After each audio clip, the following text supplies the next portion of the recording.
Welcome to Daily Current Affairs. Today is 25th of August 2022. The first question is, who has been appointed India's High Commissioner to United Kingdom? That is Vikram K. Doraswamy, Gayatri Isar Kumar, Anant Nageshwaran, or none of these. So answer is A, that is Vikram K. Doraiswamy. ठीक है, विक्रम के डोराइस्वामी, we के डोरास्वामी, इनको क्या किया है, India का high commissioner appoint किया है टू यूनाइटेड किंगडम, इंग्लैंड के लिए। ठीक है, तो आज के लिए हाई कमिश्नर कहाँ के हैं? आज के लिए हाई कमिश्नर है बांग्लादेश के लिए, इंडिया के high commissioner in Bangladesh, but इनको अपॉइंट कर दिया है अब कहाँ के लिए? यूके के लिए। ये हमारे पास इंडियन फॉरेन सर्विसेज के ऑफिसर्स हैं 1992 बैच के। ठीक है, 1994 से इन्होंने स्टार्ट किया था। उसके बाद Vikram K Doraiswamy was appointed third secretary in the Indian high commission in Hong. ठीक है, तो आफ्टर जब इनकी ट्रेनिंग हुई थी 92-93 में, तो 94 में जब इनकी सबसे पहली अपॉइंटमेंट थी, that was in Indian high commissioner in Hong Kong, और आजकल कहाँ पे है? बांग्लादेश में। और अब इसके बाद कहाँ पे होंगे? यूनाइटेड किंगडम में। ठीक है, और गायत्री इसार कुमार थे, वो हाई कमिश्नर थे यूनाइटेड किंगडम के, और उन्होंने अपनी पोजीशन जो है छोड़ दी है जून 30 को। ठीक है, उसके बाद ये सीट खाली है, और अब कौन आएंगे यहाँ पे? विक्रम के डोरास्वामी। और यहाँ पे मैंने आंसर दिया है, आंसर में लिखा है अनंत नागेश्वरन। तो अनंत नागेश्वरन कौन है? He is chief economic adviser of government of India. Now HPCL, Hindustan Petroleum Corporation Limited, started its first cow dung based compressed biogas project। इसमें क्या है? काउ डंग जो गाय का गोबर होता है उससे हम क्या बनाएंगे? कंप्रेस्ड बायोगैस बनाएंगे। ठीक है, और उस बायोगैस का यूज़ कौन करेगा? HPCL। ठीक है, तो ये कहाँ पे स्टार्ट हुआ है? दैट इज़ गुजरात, राजस्थान, महाराष्ट्र और Bihar. So this is in Rajasthan. ठीक है, ये हमारे पास, हाँ, राजस्थान में है, यहाँ पे बी लिख दो। ठीक है, तो ये राजस्थान में है। ठीक है, HPCL का ये कॉम्प्लेक्स्ड बायो गैस प्रोजेक्ट है। ठीक है, ये फर्स्ट है, इसकी तरह का ये फर्स्ट है जो वेस्ट से एनर्जी बनाता है। तो वेस्ट है, काउ वेस्ट है, गाय का गोबर, उससे हम क्या बनाएंगे? गैस बनाएंगे। सो ये 100 टन गाय का गोबर को ये पर डे में किस में कन्वर्ट करेगा? गैस में कन्वर्ट करेगा, और उसको हम कहाँ पे यूज़ कर सकते हैं? व्हीकल चलाने में हम उसका यूज़ कर सकते हैं। ठीक है, तो ये काम कौन कर रहा है? HPCL। अब 2018 में हमारे पास, अप्रैल 2018 में क्या आई थी? स्वच्छ भारत अभियान के अंदर क्या आई थी? गोबर्धन प्लान आया था। ठीक है, गोबर्धन प्लान क्या था? जो हमारे पास वेस्ट है उसको हमने क्या करना है? मैनेज करना है। ठीक है, बायोडिग्रेडेबल वेस्ट मैनेजमेंट करना है, उससे हमने एनर्जी बनानी है, उससे हमने खाद बनानी है। तो इस तरह के काम हम करेंगे। तो HPCL आगे आया था उस टाइम, उन्होंने क्या बोला था कि हम इससे कंप्रेस्ड बायोगैस प्रोजेक्ट बनाएंगे। ठीक है, तो ये जगह का नाम है, विलेज कौन सी है? पथमेड़ा। तहसील कौन सी है? संचोर, डिस्ट्रिक्ट जलोर। तो आपने ये याद रखना है, जलोर राजस्थान। तो जो ये जलोर राजस्थान है, यहाँ पे क्या है हमारे पास? ये HPCL का प्रोजेक्ट चल रहा है। अब बायोगैस के अंदर क्या क्या आता है? That is methane, CH4। ठीक है, CH4 मीथेन इसका मेन कंपोनेंट होता है, और इसमें कुछ मात्रा में कार्बन डाइऑक्साइड भी होती है। ठीक है, रॉ मटेरियल जो रॉ अनट्रीटेड बायोगैस होती है उसमें 40 से 60% तक मीथेन होती है, थोड़ी बहुत इसमें CO2 होती है, और कुछ क्वांटिटी ऑफ वाटर भी होता है। इसको हम क्या करते हैं? बाद में इसको रिमूव कर देते हैं, क्योंकि वाटर हमें नहीं चाहिए उसमें। CO2 की मात्रा भी को भी कम कर देते हैं, और 40-60% मीथेन को हम इंक्रीज करके 80-90% मीथेन कर देते हैं इन बायोगैस में। So third one is VLSR-SAM missile is successfully tested by, that is DRDO and Indian navy. ठीक है, DRDO और इंडियन नेवी ने क्या किया? मिसाइल को टेस्ट किया जो बनाई थी VLSR-SAM। किसने बनाई है? DRDO ने इसको बनाया था। ठीक है, इसका मतलब क्या है? VL का मतलब है वर्टिकल लॉन्च, मतलब कि ये ऐसे वर्टिकल डायरेक्शन में जाएगी। ठीक है, और जो मिसाइल जाती है वो इस तरह से ट्रेजेक्ट्री फॉलो करती है, बट ये जाएगी बिल्कुल वर्टिकल लॉन्च में। शॉर्ट रेंज है इसकी, मतलब कि रेंज कितनी है? 50 किलोमीटर तक ही जाएगी। ठीक है, एयर से सरफेस टू एयर्स। ठीक है, सरफेस टू एयर मिसाइल है, तो ये इसकी फुल फॉर्म है। Launched by Indian navy and DRDO। कहाँ से? जितने भी DRDO की जो मिसाइल टेस्टिंग होती है वो कहाँ से होती है? वो चांदीपुर, उड़ीसा से होती है। अब DRDO का बना था 1 जनवरी 1958। हेड कौन है इसके? सतीश रेड्डी। अब कुछ और मिसाइल्स हैं जैसे एरो 3 क्या है, anti ballistic missile defence system of Israel, आपने ये ध्यान रखना है। और ब्रह्मोस कौन कौन बना रहा है, इंडिया और रशिया का एक जॉइंट वेंचर है, दोनों इकट्ठे बना रहे हैं। अब हम किसको बेच रहे हैं, फिलीपींस को इसको बेच रहे हैं, कितने, 375 मिलियन यूएसडी में। नाउ यूनेस्को की इंटेंजिबल कल्चरल हेरिटेज लिस्ट में इंडिया ने नॉमिनेट किया है गरबा डांस को, ठीक है। गरबा एक डांस फॉर्म है, it is a dance form of which state, so Garba आपको पता ही है, it is a dance form of Gujarat, ठीक है। क्यों किया जाता है, this dance is honours the goddess Durga, Durga माता को ऑनर किया जाता है इस डांस के थ्रू, ठीक है। Garba is performed in circle, ठीक है, इस तरह का सर्कल होता है, दो स्टिक्स होती हैं, उसके थ्रू हम इसको करते हैं, ठीक है। अब यूनेस्को का मतलब क्या है, यूनेस्को होती है united nation educational scientific and cultural organisation, इसका जो हेडक्वार्टर है पेरिस फ्रांस में है, और ये फाउंड हुआ था 16 नवंबर 1945 को आफ्टर यूनाइटेड नेशन कब हुआ था, 24 अक्टूबर 1945 को, और ये होता 16 नवंबर 1945 को, कहाँ पे, लंदन, यूनाइटेड किंगडम में इसको फॉर्म किया गया था। अब वर्ल्ड हेरिटेज साइट्स कितनी है इंडिया में, टोटल है 40, उसमें से 7 नेचुरल है, 32 कल्चरल है, एक मिक्स्ड है, और जो मिक्स्ड है वो नेचुरल भी है कल्चरल भी है, वो है हमारे पास Kanchenjunga national park in Sikkim. Now latest world heritage कौन सी है, Dholavira, that is in Gujarat. Intangible sites क्या होते हैं, जिसको हम टच नहीं कर सकते, जिसको हम छू भी नहीं सकते, उसको बोलते हैं हम इंटेंजिबल साइट्स, और इसी हमारे पास 14 है। दैट इज लार्जेस्ट कौन सी है, सबसे लेटेस्ट कौन है, दुर्गा पूजा, जो वेस्ट बंगाल में की जाती है। नाउ स्कॉटलैंड यूके का ही पार्ट था।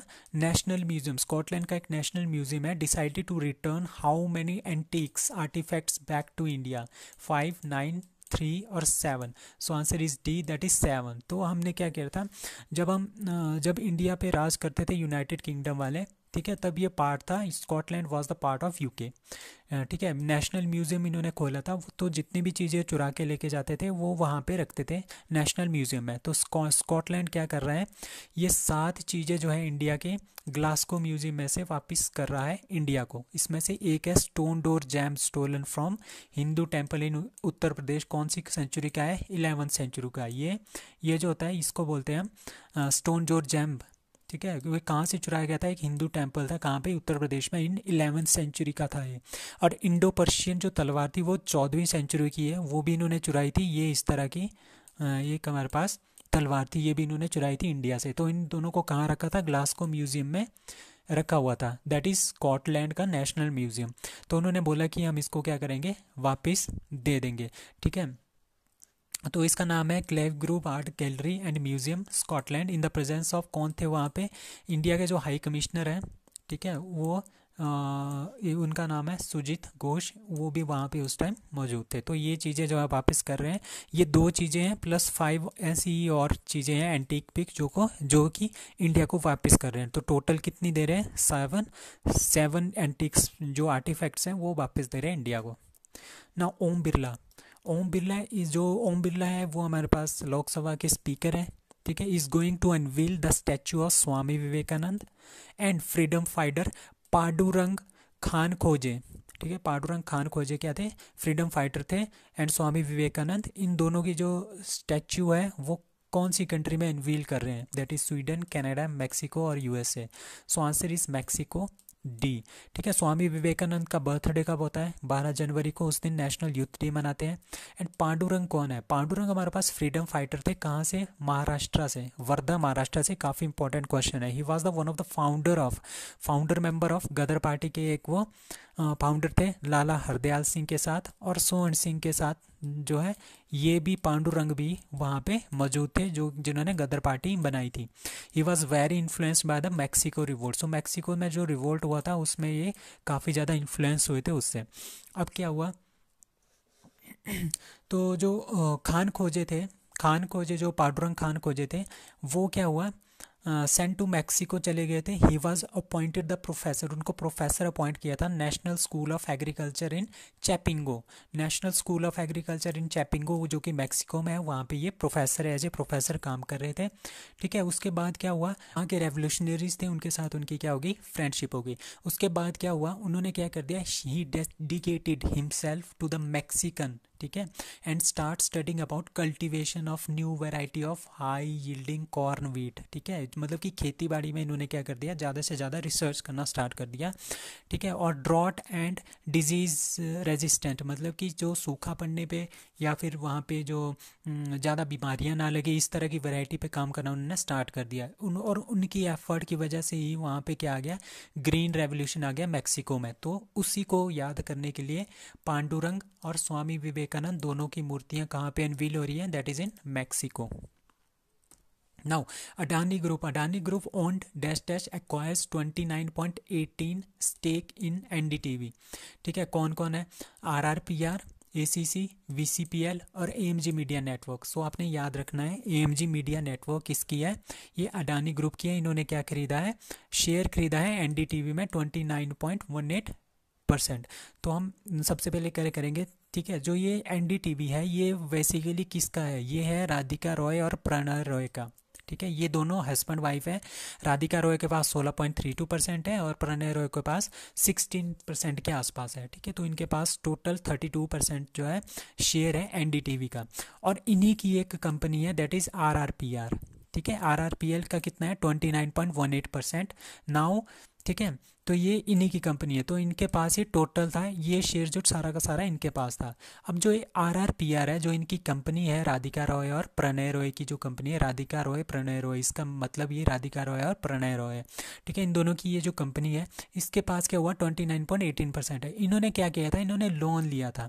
ठीक है, इन्होंने लोन लिया था, किससे लिया था, विश्व प्रधान कमर्शियल प्राइवेट लिमिटेड, विश्व प्रधान कमर्शियल प्राइवेट लिमिटेड से इन्होंने लोन लिया था। और उन्होंने वहाँ पे क्या लिखा था स्टेटमेंट, कि अगर हम लोन ना दे पाएँ तो क्या होगा, आप हमारा जो शेयर एनडीटीवी है वो ले जा सकते हैं। तो अब क्या हुआ, इन्होंने क्या किया, ये लोन नहीं चुका पाए। ठीक है, आरआरपीआर जो है वो लोन नहीं चुका पाई, जिसकी वजह से क्या हो गया, 29.18% जो है वीसीपीएल के पास चला गया।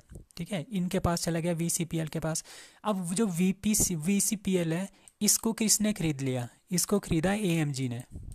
ठीक है, एएमजी जो कि किसकी कंपनी है, एएमजी मीडिया नेटवर्क जो कि अडानी की कंपनी है। ठीक है, तो अब हमारे पास क्या हुआ, जो 29.80% था वो जो है वीसीपीएल के पास था। अब वीसीपीएल जो है खरीद लिया एएमजी ने। ठीक है, तो ये किसके पास चला गया, 29.18% किसके पास चला गया, अडानी के पास, क्योंकि ये अडानी की कंपनी है। तो उन्होंने क्या कर दिया, इनडायरेक्टली, तभी इसको बोलते हैं indirectly bought AMG media network. तो ये 29.18% स्टेक किसके पास चला गया, अडानी के पास चला गया, एएमजी मीडिया नेटवर्क के पास। ठीक है, अब देखो कितना बचा है, जो हमारे पास 28.21% है और 9.75% है वो एलटीएस इन्वेस्टमेंट फंड के पास है, और 28% है स्टॉक और ओपन मार्केट नहीं होती उसमें है। ठीक है, उसके अंदर हमारे पास 28.21% है एनडीटीवी का। अब अगर एनडीटीवी का जो है, अगर उसका ऑनर बनना है, ठीक है, अगर उसका ऑनर बनना है तो टोटल कितना चाहिए होता है, 51% शेयर जो है हमारे पास, मतलब कि 50 से ज़्यादा % शेयर जो है एक पर्सन के पास होना चाहिए, तभी वो उस पर्टिकुलर ऑर्गेनाइजेशन का क्या बनता है, ऑनर बनता है। और अब अडानी चाहता है कि मैं यहाँ का ऑनर बनूँ, तो उन्होंने क्या कर दिया है, ठीक है, एएमजी मीडिया नेटवर्क ने क्या कर दिया, एक ऑफर दिया है लोगों को। ठीक है, ये तो ओपन लोगों के पास है, हमारे पास है। ठीक है, जो स्टॉक मार्केट में पैसा लगाते हैं ये उनके पास है 28%। तो उन्होंने क्या बोला है, ओपन ऑफर दिया है 493 करोड़ रुपीज़ का, 26, इसमें से वो 26% जो है खरीदना चाहते हैं एनडीटीवी में। कितने शेयर, एक शेयर वो खरीदना चाहता है 294 रुपये का। ठीक है, बट एक्चुअल प्राइस कितना है, 376.55 एक शेयर का प्राइस है इतना, बट वो बल्क में खरीदना चाहता है। तो उन्होंने सबको ऑफर दे दिया है कि मैं 294 रुपीज़ में सारे के सारे शेयर जो हैं खरीद लूँगा। तो इस तरह से वो चाहता है कि एनडीटीवी पूरा का पूरा अडानी ग्रुप के अंडर आ जाए। Now 11th national seed Congress 2022 is held at Indore, मांडला, बुरहानपुर और ग्वालियर। सो answer is D, that is Gwalior. तो ग्वालियर में हमने क्या किया था, 11th national seed Congress 2022 held हुआ था। इसका मतलब क्या हुआ, to aware the farmers about good seed quality, seed की क्वालिटी अच्छी हो, बीज की क्वालिटी अच्छी हो, which leads in the production of, जो अच्छी क्वालिटी होगी तो प्रोडक्शन में ऑटोमेटिकली इंक्रीज हो जाएगा। तो 47 जीएसटी मीटिंग कहाँ हुई थी, दैट इज इन चंडीगढ़, आपने याद रखना है। G7 की कॉन्फ्रेंस जर्मनी में हुई थी इस बार। BRICS 14 summit that is to be held in China. BIMSTEC की समिट कहाँ पे हुई, कोलंबो, श्रीलंका में। इसमें कितने देश हैं बिम्स्टेक में, बिम्स्टेक में हमारे पास टोटल है सात देश, ठीक है। सबसे पहले बांग्लादेश है, दूसरा इंडिया है, तीसरा म्यांमार है, चौथा श्रीलंका है। मतलब कि जो इंडिया के बिल्कुल नेबर कंट्रीज़ है वो है, पाकिस्तान को छोड़ के। उसके बाद ये जो है ये थाईलैंड है, ठीक है। और ईसी में कोई भी नहीं है, पहले ये बिम्स्टेक था, अब ईसी का मतलब यहाँ पे आ गया नेपाल और भूटान। आपने याद रखना, नेपाल एंड भूटान।